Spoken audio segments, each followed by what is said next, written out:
International Criminal Court is now in session. Rodrigo Roa Duterte.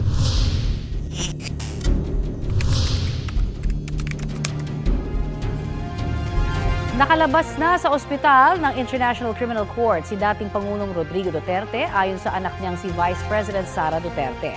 Ang iba pang update sa mainit na balita hatid ni Mariz Umali. Why should he not go back? I mean, as far as I'm concerned, he's been illegally detained here and he should go back to the Philippines as soon as possible. Yan ang tugon ni Attorney Kaufman ang tanungin kung ano ang reaksyon niya sa sinabi ni Vice President Sara Duterte na gagawin nilang lahat ng hakbang para mapauwi ang dating Pangulo sa Pilipinas bago pa ang confirmation of charges hearing sa September 23. Tumatakbong mayor si dating Pangulong Duterte sa Davao City.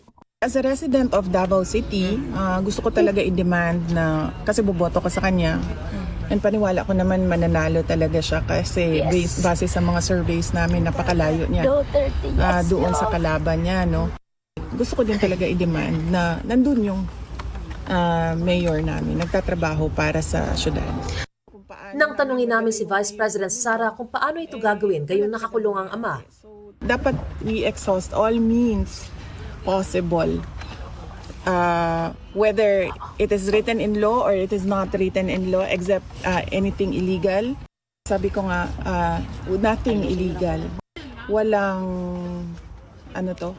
nakalagay sa batas na pwede mag-revolution. Nang tanungin kung hihilingin nila ang libreng assistance o serbisyo ng OPCD o Office of Public Counsel for the Defense. There's no need for the OPCD. I think that's the unit that you're referring to. They're a very important unit at this court. What I can say that there are many, many supporters who I'm sure would gladly give out of their own pockets to ensure that the former president will return to the Philippines as soon as possible. Sa ikatlong pagbisita ni Vice President Duterte sa ama sa Scriveningen Prison, sinabi niyang nailipat na sa regular na detention cell sa dating Pangulong Rodrigo Duterte. Wala na raw siya sa hospital part ng pasilidad. Oo, nakalabas na siya sa hospital. Kailan? Pero may access pa rin siya sa nurses and doctors 24 hours. Na-meet ko yung dalawang nurse niya. Nag-check ng blood sugar niya yung isa. Kumusta raw po? And then yung isa yun yung nagsundo sa kanya. Yung blood pressure and all the vital signs. Kumusta Blood po? sugar yung chinek. 4 times a day daw yung checking ng blood sugar niya. Darating din daw dito ang kanyang inang si Elizabeth Zimmerman para dumalaw sa dating Pangulo. The mother is coming. Wala pa lang Kailan, siyang ma'am? date. Kailan pa? Wala pa siyang date. No? Pero nakuha na po nila yung mga Shenzhen visa po. Kompleto na. Merong Schengen talaga na dati Yung pa na visa okay. ang mother ko. And then, I think nag-decide siya Okay. last night na pupunta siya dito. Whether or not makapasok daw siya, pupunta daw siya. Hindi naman masabi ni Vice President Duterte kung sino sa mga kapatid niya ang makakakuha ng Schengen visa bago mag-March 28 na kaarawan ng dating Pangulo. Pampalipas oras daw ng dating Pangulo ang panonood ng TV. Tinanong ko lang siya anong ginagawa mo sa loob, and then he said na nanonood ako ng TV kasi may TV, may access sila sa TV.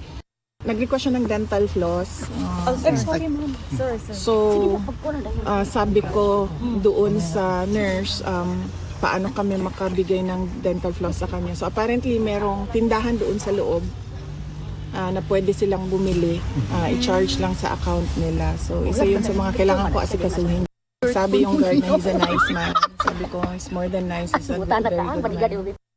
Dumating na rin dito ang isa pang foreign lawyer para makausap at ma-interview ni Vice President Duterte para maging bahagi ng defense team bilang co-counsel. Kinumpirma naman ni dating presidential spokesperson Harry Roque na nag-apply na siya ng political asylum dito sa the Netherlands. Sa ngayon, nananatili raw siya sa isang pasilidad na 3 hanggang 4 na oras mula sa The Hague. Giit niya kahit daw application pa lang ay hindi siya pwedeng hulihin o sapilitang pabalikin sa Pilipinas. Nirerespeto naman daw ni Roque kung hindi siya piliing abogado ni Vice President Duterte kahit piliin siya ng dating Pangulo. Mula rito sa The Hague, Netherlands, Mariz Umali nagbabalita para sa GMA Integrated News.